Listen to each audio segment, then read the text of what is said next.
Whenever a list of the top stand-up comedians gets made, there are a few names that will inevitably make it onto the list. Comedians like Richard Pryor, Dave Chappelle, and Louis C.K. who are inarguably masters of their craft. But there's one comedian that even the titans of comedy speak about with reverence: George Carlin. He just kept putting out specials. Every year there'd be a new George Carlin special, a new George Carlin album. They just kept coming, and each one was deeper than the next. And I just thought, how can he do that? And it made me literally cry that I could never do that. George Carlin can easily be considered the GOAT because he wasn't just one comedian. He was multiple comedians over his lengthy career. George has like 1, 2, 3, 4, 5 distinct periods of growth where he would leave a segment of his audience behind. While most comedians will rest on their laurels after achieving fame and fortune, George Carlin refused to ever let himself become stagnant. Comedy, as an art form, is a reflection of modern society and is therefore constantly evolving. As successful comedians grow older, they tend to cling to their particular style of comedy even when it becomes outdated. As comedians become wealthy, they can become egocentric, out-of-touch elitists. But this never happened to George Carlin. George achieved his first bit of fame in the 60s, appearing on shows like The Ed Sullivan Show and The Merv Griffin Show. He was a short-haired, clean-shaven guy known for his TV-friendly style of clean comedy. He made a great living for himself and at one point was making an average salary of $250,000 per year.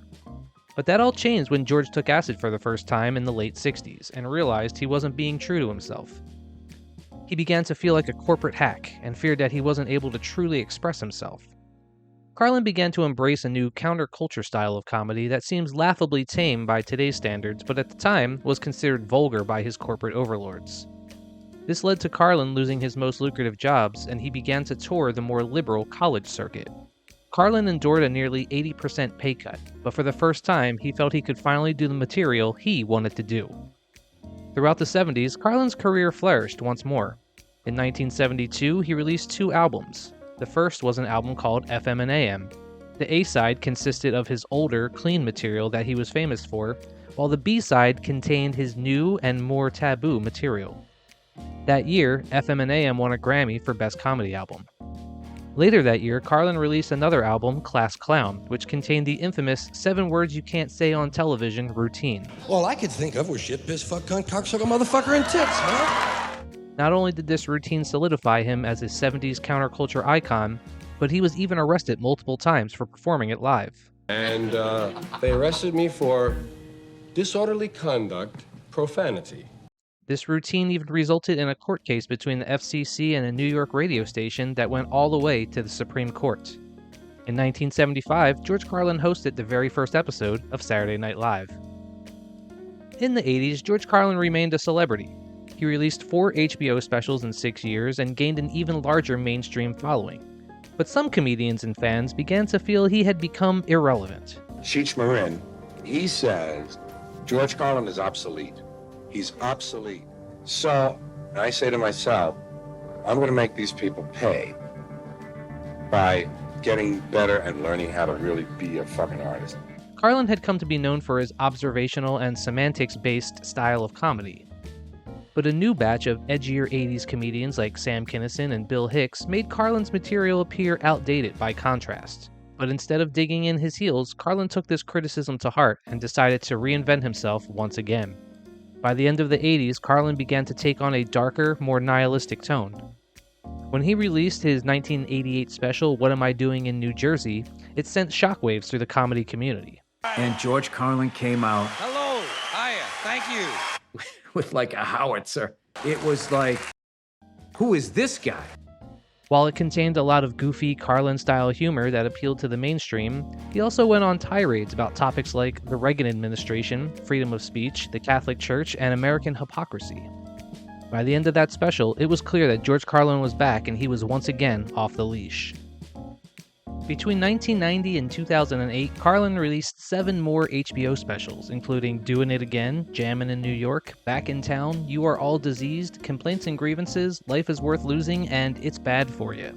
Despite already being a household name for over 3 decades, he felt that he was doing his best work at the end of his career, something mostly unheard of in the comedy industry. If you were a new comic today, If you came along right as you are right now, you had never made a record, no one had ever heard of you. I'd kill. I'd absolutely kill. I'm doing my very best work right now. In recent times, we have seen so many top comedians fall from grace due to them being mired in scandal or just falling victim to their outdated views. But this never happened to George Carlin. He never punched down, and he was insightful right until the end. He was always on the side of the little guy, and he was never afraid to speak truth to power. He was the living embodiment of the comedian as a modern-day philosopher, and he helped mold the way multiple generations saw the world.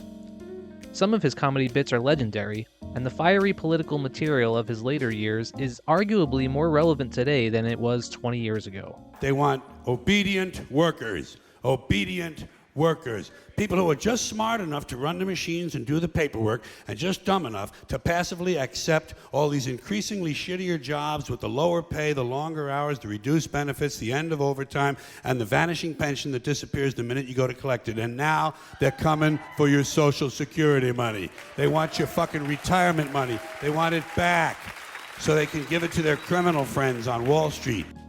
In June of 2008, George Carlin passed away less than 4 months after the release of his final comedy special. Over the course of his career, Carlin amassed a wealth of material unrivaled by any other comedian. He released 20 albums, 13 HBO specials, and published 5 books. He garnered 5 Grammy Awards, and in 2008 won the prestigious Mark Twain Prize for American Humor. Carlin had an ocean of quality material, a raw talent for performing, a trailblazing subversive career that lasted over 50 years, and an untarnished legacy that continues to inspire almost 20 years after his death. It's for these reasons that Carlin is arguably the greatest of all time, and one thing is certain, there will never be another comedian as influential as George Carlin.